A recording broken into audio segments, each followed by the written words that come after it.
Coming up on Inside the Summit League, IUPUI coming on strong in women's soccer. The Jaguars have already matched their win total from last season.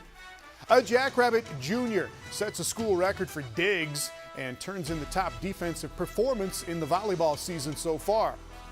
And the Croatian sensation is a big hit in Tulsa. This Oral Roberts star leads the nation right now in kills per set.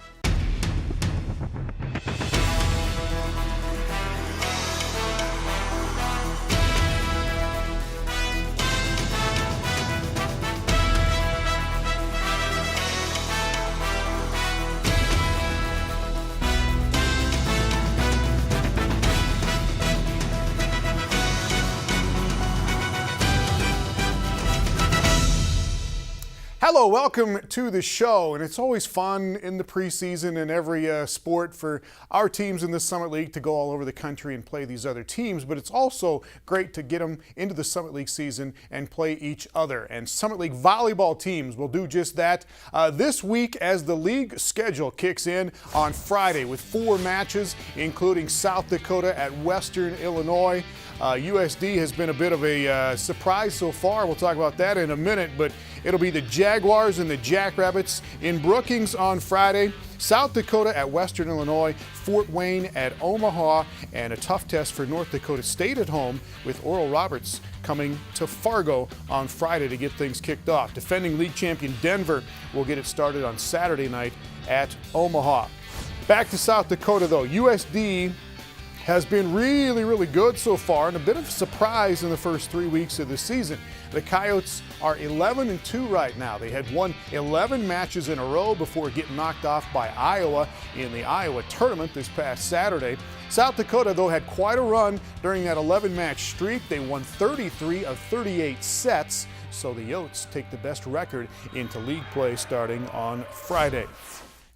Meanwhile, Denver is still the league champion in volleyball until somebody proves otherwise, and the Pioneers have a new head coach this year. Here is Shane Carney making the introduction. Any Pioneer fan that has attended a volleyball game over the last 4 years will recognize Tom Hogan on the Denver bench as an assistant. But this year, DU decided to bump Hogan up to head coach and gave him full control of the team. You know, I'm really honored to be the head coach of the DU volleyball program. I've been here for 4.5 years, and to take over is fantastic.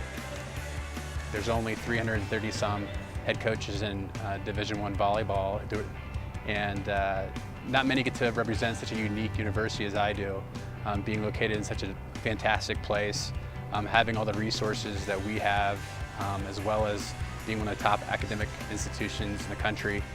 It's really special and it's really unique, and I'm definitely honored to be the head coach. Hogan already had an impressive resume before coming into the DU program as an assistant. I coached the young age groups of the select national team, the youth national team, the junior national team, as well as the USA national team, and I've been an assistant coach on an Olympic team. Then Hogan came to DU, joining former Pioneers coach Jesse Mahoney in the summer of 2012, and helped the squad become an offensive power over the past 4 years, with offensive efficiencies ranking as some of the best in the country. Now he is ready to continue the growth of the program as its leader. I look at it as more of our staff. I don't think of it as just me. I think of what does our staff expect for this upcoming season. Obviously, we've set the bar pretty high in the past couple seasons. So we've looked to continue that success, but we've also looked to how can we improve our program? How can we go to the next level? And we're working hard each and every day, but it's just that. We focus on the day, and if we keep doing that, we are going to make incremental progresses to hopefully improve our program. All right, thanks, Shane. And Denver is on a 4-match win streak heading into Summit League play. They have won all of those in sweeps. They've won 12 sets in a row. Denver wiped out Southern Utah in the first game of the Denver Invitational on Friday and played just about everybody they had on the roster, got everybody in. Kayla Principato with 11 kills for Denver. And Denver is the league leader in hitting percentage at .269 on the season. They hit .409 in this match. and they beat Southern Utah in straight sets. Denver hit 347 the next night out against Georgetown. They beat the Hoyas 3-0. Ruth Okoye hits 636 by herself in this match, 11 attacks, 7 kills, no errors for Okoye. She was the MVP in last year's Summit League tournament, and she is obviously back. She leads the league right now in hitting percentage and in blocks per set, and Denver is going to be dangerous in volleyball again. Well, speaking of MVP candidates, Laura Milosh at Oral Roberts is having that type of start to her season. Some of her amazing numbers coming up next. And Shaylin Greenshaw in Western Illinois might make a little noise when the Summit League season starts this weekend. Inside the Summit League on Midco Sports Network is presented by Sanford Orthopedics and Sports Medicine, Dakota Land Honda, and South Dakota Corn. Welcome back, and back to volleyball. South Dakota will start the Summer League season at Western Illinois on Friday night, and we will see if USD can stay as hot as they have been in the preseason matches. Western Illinois, meanwhile, got themselves on a little win streak last week. They started with this 3-1 win over Chicago State, and Shaylin Greenshaw, 19 kills in this match. She had 23 a couple of nights later against Drake. Greenshaw is second in the league right now in total kills. Abby Skird is the setter for Western Illinois. A season-high 45 assists in this match, and she had 49 in the Drake match 3 nights later. The Leathernecks get 22 digs in this match from Kaylee Simmons. They outblock, they out-hit, they outplay Chicago State in a tidy little 4-set victory. They then beat Drake and Southwest Missouri State in that 3-match win streak for Western Illinois. Well, mentioned Shayla Greenshaw at Western Illinois, second in the league in kills. She is second to Laura Milosh at Oral Roberts. Milosh is at the top of the list right now in kills and in kills per set. She is also the current Summit League career leader in kills per set at 4.72. And Milosh is the current Summer League record holder for kills in one match. She had 38 against Arkansas 2 years ago. All right, point is that she is tearing it up and continues to do so. Last week, Milosh had 3 matches with at least 20 kills in the Tulsa tournament, and that performance good enough for another Offensive Player of the Week honor for Laura Milosh. It's the 2nd time already this season and the 8th time in her career, and she's just a junior. She might totally rewrite the league record book by the time she is done at Oral Roberts. And yes, they set her a lot. Her hitting percentage was a little bit down last week, but 27 kills, 10 digs in ORU's win over Northwestern State. She had 21 kills in losses against Tulsa and Louisiana Tech. And Milosh averaged 5.31 kills per set in those 3 matches. Here is one more superlative for her. She not only leads the league, but leads all of Division I, leads the country right now at 5.74 kills per set. And Milosh and her mates have been doing all of this on the road. Oral Roberts played its first 13 matches on other people's courts. They finally played their first home match on Tuesday night. They had more than 1,200 fans in Tulsa. They beat Arkansas in 3 sets. Laura Milosh had 23 kills in that match. Meanwhile, at South Dakota State, defensive specialist Ellie Benson with a special defensive effort against North Dakota. The Jackrabbit Jr. had 32 digs in 4 sets, and more on that performance in a moment. SDSU, though, is trying to get something going. They won the first set against North Dakota, but then lost the match in 4 sets. The Jacks have shown some promise. They have some hitters in Ashley Beener and Mackenzie Hennon. But SDSU has lost 9 matches in a row now. They try to end that this Friday night at home against IUPUI. Back to Ellie Benson. She is the Defensive Player of the Week, junior from Washington High School in Sioux Falls, South Dakota.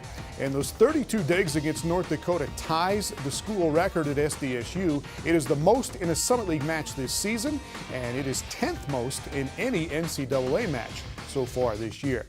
By the way, the Summit League record for digs in a 4-set match is 41, set by Peachy Jankowski of Fort Wayne back in 2007. Men's soccer coming up next. A Denver defender earns National Player of the Week honors.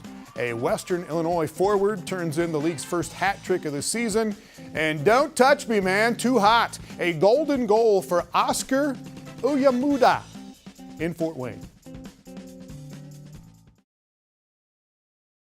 Welcome back to Inside the Summit League. Denver is holding steady this week at number 8 in the national coaches poll in men's soccer. The Pioneers won 2 more matches over the week. They are now 7-0-1 on this season. And we have our Summit League Players of the Week. The National Coaches Association has its National Player of the Week. And this week, it is Courtney Ford at Denver. He led the Denver defense to shutout wins over St. Louis and North Florida. Denver did not even allow a shot on goal in either of those 2 matches. And Courtney Ford also scored his 3rd goal of the season in that win over St. Louis. And yes, Ford is the Summit League Defensive Player of the Week as well. We finally get into Summit League play with 3 head-to-head matches this weekend in men's soccer. Western Illinois at IUPUI on Friday night. Oral Roberts and Denver will be at home on Saturday evening, and that Denver match is on Altitude Television, by the way. Every Summit League team has 6 matches in league play before we get to the Summit League tournament coming up in November. Well, Western Illinois lost at Bradley this past Tuesday night, but the Leathernecks had a nice little 3-game win streak going before that. They get a win over Bowling Green to get it started, and then a 4-1 win over Kansas City last Saturday to keep it going. In this match, Kansas City scores first, and then Western ripped off 4 goals in a row, 3 of them by senior forward Jacob Bevan. One from the right side, just outside the box, and then that was followed by a goal by Fernando Pacheco, making it look easy for his 3rd goal of the season. And then back to Jacob Bevan. He was running hard all day. 2 more times he scores in the second half. Keeper comes out. Bevan pokes it past him. 2nd of the match and 4th of the season for Bevan. And then a little later, he goes low on the right side. Again, just a couple minutes after that 2nd one, hat trick for Jacob Bevan. And that is more than enough for Player of the Week honors. His first 3-goal game, and this is the first hat trick by a Summit League player this season. It's the first one since Edgardo Mira did it for Oral Roberts last October. But it was a 7-point week for Bevan. He added an assist in Western Illinois' win over Mount Mercy College. And again, he and the Leathernecks start the Summit League season this Friday at IUPUI. Well, Fort Wayne gets the pleasure of opening the Summit League season on the road in Denver against the national top 10 Pioneers. But IPFW is playing very well too. The Dons should give them a game in that match against Denver. Fort Wayne comes in off a double overtime win over Texas Rio Grande Valley on Monday. Jacob Murphy with a quick goal to put the Dons in the lead, although they find themselves down 2-1 at the half.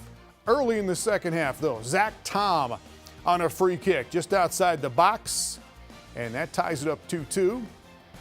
Rio Grande Valley goes back ahead 3-2, but in the 81st minute, look at this move by freshman Will Hunt. Boom, ties it up at 3-3, and he sends it into overtime. And in the overtime, in the 104th minute of the match, Hunt crosses to Oscar Uyamadu.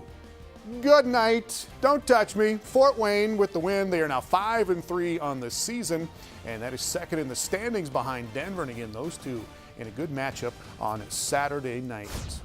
Well, up next, women's soccer.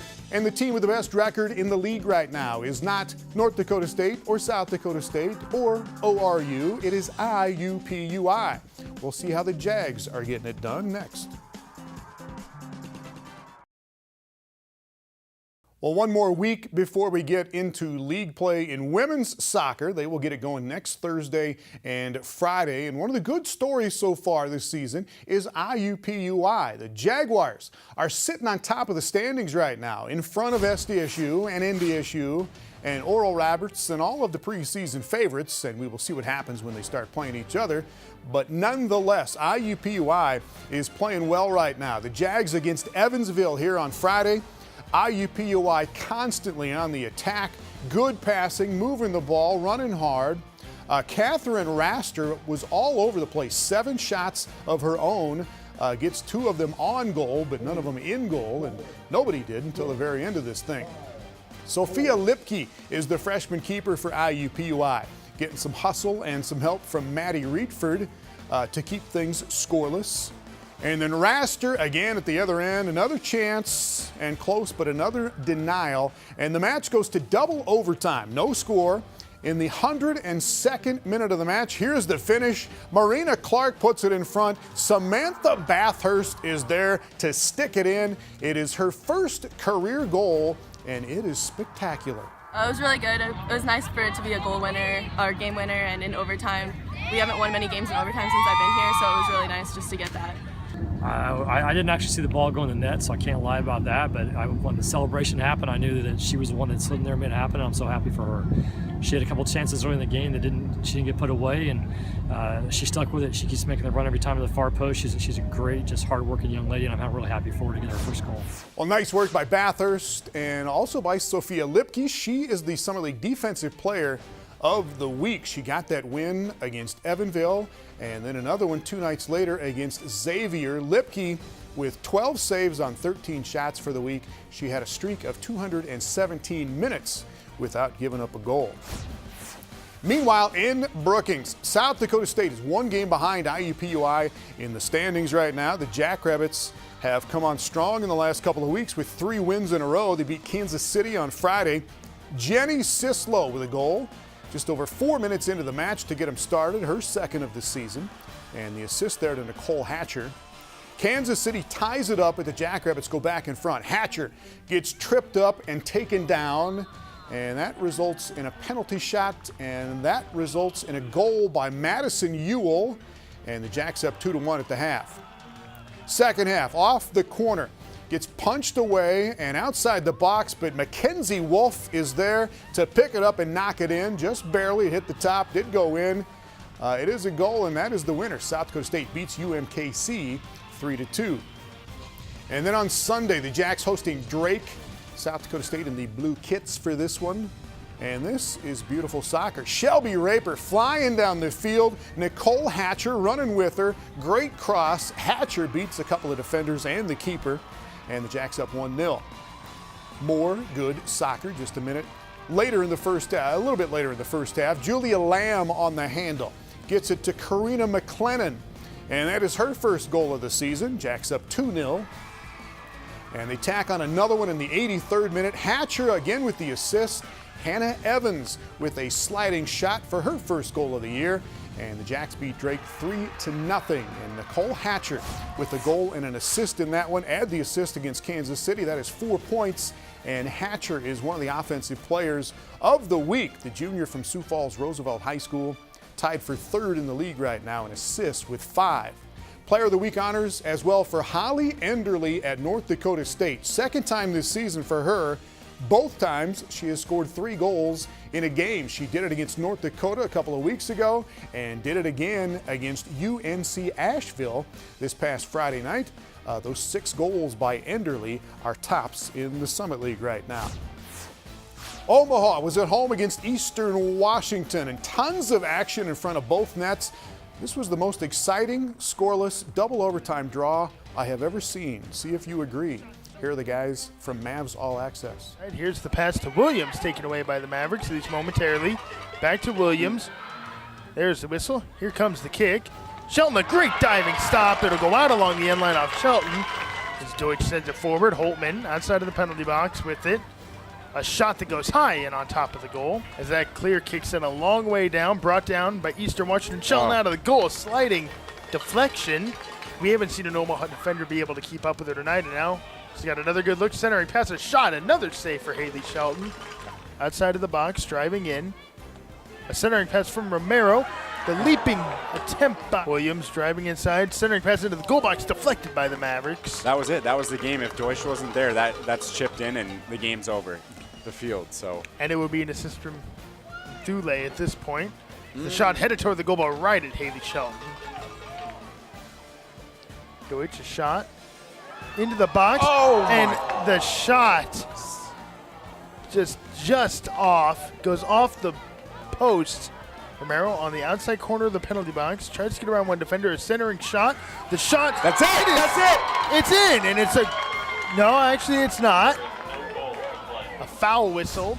Well, coulda, shoulda, woulda in that one for Omaha. But anyway, let's go to Vermilion and South Dakota hosting Kansas City on Saturday. The Coyotes have that beautiful new pitch to play on, but the team has been struggling a bit early on in the season. Kansas City rips in an early goal, but the Yotes tied up on a Sammy Vilwalk cross to Cooper Thau.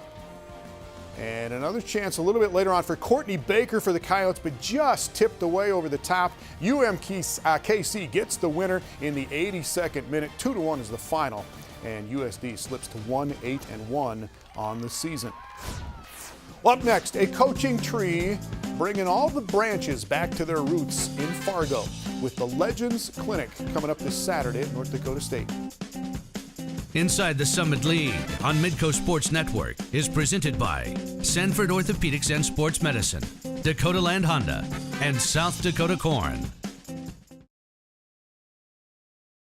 Welcome back. Finally this week, this is going to be a pretty cool event in Fargo this weekend. North Dakota State University hosting its first ever Bison Legends Clinic for basketball coaches. It'll be on Saturday at the new Shields Center, the new Bison basketball facility within the new Sanford Health Athletic Complex there. Current North Dakota State head coach Dave Richmond will be joined by former Bison head coaches Saul Phillips, Tim Miles, and Tom Billiter. Saul Phillips is now in his third year at Ohio University. He took North Dakota State to 2 NCAA tournaments and led the Bison to the program's first Division I tournament win over Oklahoma back in 2014. Before Phillips was Tim Miles, who is now at Nebraska, and before both of them, back in the mid-1990s, was Tom Billiter, who is now the head coach at Augustana University in Sioux Falls. He just led them to the Division II National Championship. So Richmond and Phillips and Miles and Billiter all on hand on Saturday in Fargo. The clinic for coaches starts at 10 o'clock, and the first Summit League basketball games are only 7 weeks away. See you next week on Inside the Summit League.